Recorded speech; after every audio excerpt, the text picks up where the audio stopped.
భద్రాద్రి కొత్తగూడెం జిల్లా జూలూరుపాడు మండలం వినోబానగర్లో మంచినీళ్ల కోసం ప్రజలు రోడ్డెక్కుతున్నారు.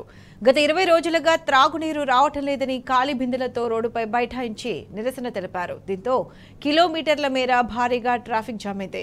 కాంగ్రెస్ పాలనలో గుక్కెడు మంచినీటి దొరకడం లేదని ప్రభుత్వంపై జనం మండిపడుతున్నారు. తమ ఇబ్బందులను అధికారులకు ఎన్నిసార్లు చెప్పినా పట్టించుకోవడం లేదని ప్రజలు ఆగ్రహం వ్యక్తం చేశారు.